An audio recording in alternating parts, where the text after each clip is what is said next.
It's truly a privilege to be here tonight on behalf of MetLife and to welcome all of you to this very special evening. It's an even greater honor to introduce someone whose leadership and vision have been instrumental in shaping one of the world's most consequential bilateral relationships in today's times. His Excellency Vinay Mohan Kwatra, India's ambassador to the United States. Many of you in the Indian and global policy space are familiar with his milestones from his distinguished 36-year career in the Indian Foreign Services. With roles spanning the globe from Beijing to Paris to Kathmandu and Washington, he's held leadership roles in India's Ministry of External Affairs as Foreign Secretary and worked in the Honorable Prime Minister Modi's office. His career is filled with positions where he has had to steward critical diplomacy in times of extraordinary global change. Beyond the titles and tenures, what really stands out about Ambassador Kwatra is his clarity of thought, steadiness of purpose, and above all, his deep belief in the power of partnership. Whether he's representing India in multilateral forums or sitting across the table from key US leaders, he not only brings experience to the conversation, but a sense of responsibility to find common ground and to move beyond conventional diplomacy norms to help build relationships that endure and stand the test of time. This is not Ambassador Kwatra's first time in Washington. Over a decade ago, he served as Minister of Commerce at the Indian Embassy, and many here remember his ability to cut through complexity with insight and grace. Now he returns to a city at a time when the US-India partnership is more consequential than ever, and once again, he brings that unique blend of strategic foresight, intellectual rigor, and calm diplomacy that helped define his service. We're incredibly fortunate to have him with us tonight. Please join me in welcoming a diplomat who understands the arc of global affairs and helps shape it with humility, principle, and unwavering confidence. It's also my pleasure to now invite Lisa McGeough, President and CEO, HSBC USA, and Ambassador Kwatra to the stage for a fireside chat.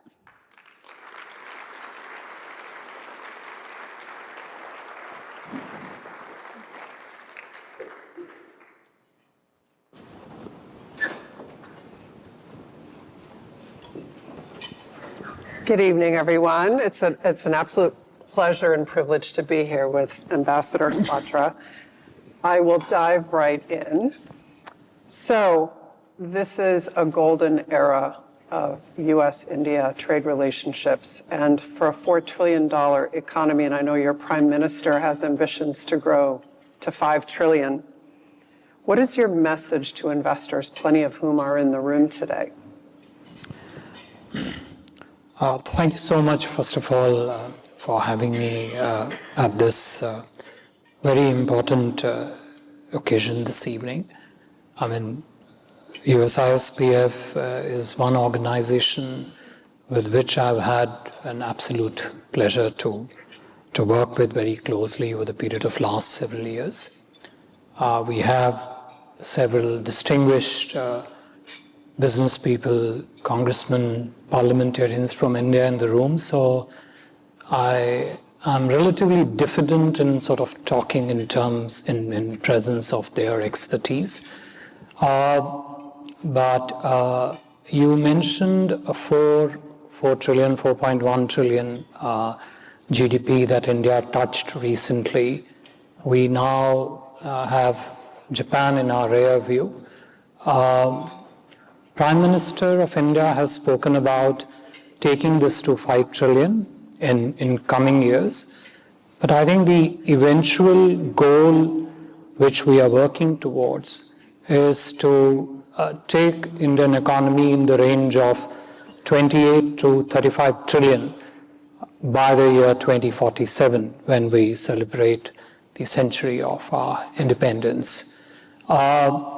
So when we talk of that, and if you position this in the perspective of an investor, for any investor, economic opportunity has to be one of the first drivers for a capital flow to happen.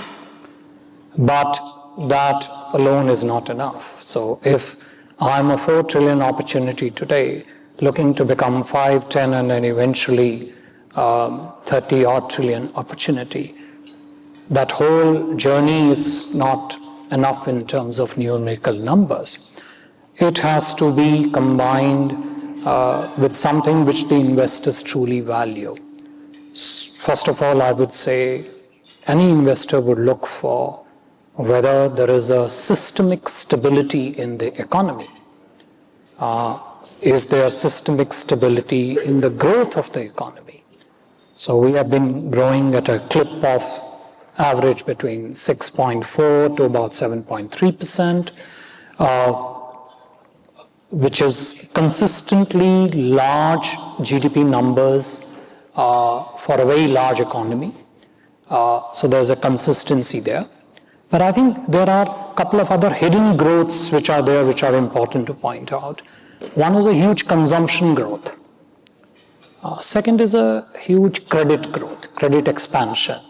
And these two variables combine very well with the GDP growth patterns. Combine this with something else which the investors value, which is the stability in the policy making. So whether we talk of reforms of economy, or you talk of policy reform, institutional reforms, or process reforms, in each of these reform verticals, there is a very strong stability that goes with it. Add to it two more things, I would say. One, the general sense of fiscal prudence of the economy.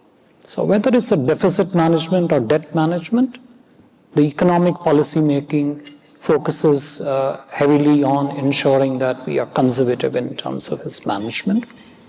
And I'll add one more element which then makes a full set of variables in a suite for an investors, which is very strong push by the government in the infrastructure space. So over the last several years, I would say last 7 to 8 years, total government spend on infra investment alone is close to about $1 trillion. Now, that's a public money that has gone in. That has got combined with a systemic stability of the policy and the institutional reforms. That has gelled very well with the economic opportunity which is represented in GDP growth. And all this then translates into very strong growth in manufacturing and services combined with a consumption growth.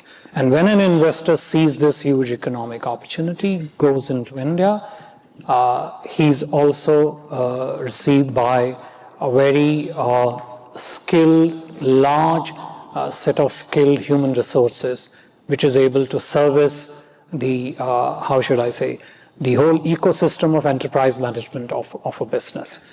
So the minimal risk, maximum opportunity, systemic stability, GDP growth going forward at least for next 3 decades. I don't know if investors would be looking for any other message other than this. If it were a stock, we would want to buy it. It's a short, medium, and long-term stock. You should go long for India. Absolutely, yeah. Absolutely.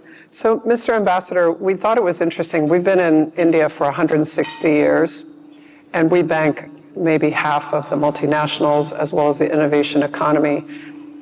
We did a Trade Pulse survey recently of 5,700 corporate clients around the world, and the US-India corridor is the corridor that people are most excited about. So if you could talk about the ease of doing business metric, because I know India has made tremendous progress over the past decade plus, but what is New Delhi's pitch on drawing new foreign direct investment? Yeah. Part of it, what I just mentioned, which is, we started with this current government when the government of Prime Minister Modi came in 2014. There was a certain way to look at the economy. There was a certain worldview of India by India itself in which the leadership looked at India. And I think for Prime Minister Modi, that worldview for India was economic prosperity and strong development. But that conceptual worldview of India then got translated into a large set of, as I mentioned, regulatory, institutional, policy, and operational reforms over the period of last 10 odd, 11 odd years, which has now generated, suddenly blossomed India into an economic opportunity that is extremely, I think is, so we have drivers which drive the Indian economy. Those are also the principal drivers that drive the engagement between India and US. So John mentioned about 3.5 visits per week. That has translated into capital, technology, trade flows of the kind we have never seen before. We are already at about $200 billion of bilateral trade. During Prime Minister's visit to White House in February this year, we committed ourselves to making it Mission 500, take it to $500 billion in years ahead. But I think the numbers only give you a very positive headline view of the relationship. But I think the vibrancy, the robustness of the relationship, I think each of the persons present in the room will tell you their own story of success and fruitful engagement between the two economies. And this corridor is live with energy which is absolutely unparalleled. The US is India's largest trading partners, largest technology provider, massive investment flows between the two economies, but most importantly, enterprises making double-digit net profitability on their equity, which is what at the end of the day, I guess, would count. Absolutely. Could you talk a little bit about, India is the most populated country, but you also have an amazing workforce it's growing very quickly and is extremely talented. What can you teach us about the future of work and how are you approaching it in India? I don't think I can really teach anything about future of the work, but if you look at the space of how the entire employment sector has moved in India, every burst of technology, and there are so many technologists present in this room that I am actually feeling very reticent in even mentioning this. But every burst of technology space that has happened in the world, which then got to India, resulted in fairly significant disruption in the employment, in the workforce. But I wouldn't say that disruption was negative. I think it's a disruption which generated a strong positive impulse actually in the employment space and encouraged our society, our economy to not only adapt itself to those technological changes, and which are now also quite fundamental, which is happening today, but also actually leverage that to evolve into a very strong technical employment workforce in India.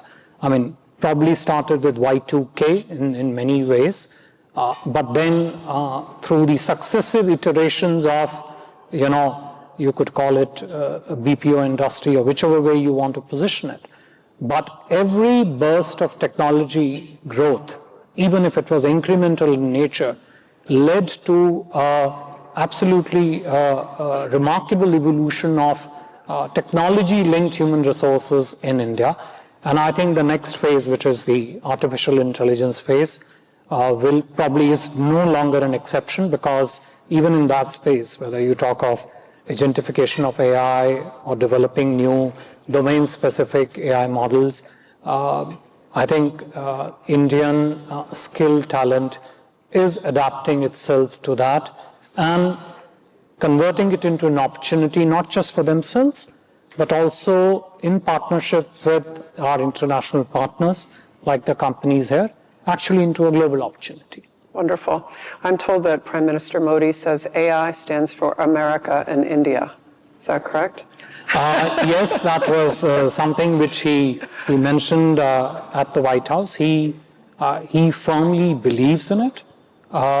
He firmly believes because the way India-US relationship is currently poised in terms of strategic opportunities, in terms of how we together look at the world, both in terms of challenges that we share, but also in terms of opportunities that we can harness, how he sees the role of stakeholders, business stakeholders, CEOs, experts, the galaxy of ones which is present here today, makes him an absolutely true believer, along with President Trump and the US administration, a believer into this corridor, and hence AI standing for America and India. Wonderful. Yeah. Well, thank you so much, Mr. Thank you, Ambassador, ma'am. for your insights. And it is clear that this partnership is about people and purpose. And we're excited about the future that we have together. Thank you. So thank you People very and much. purpose. Thanks for this opportunity. Thank you. Thank you.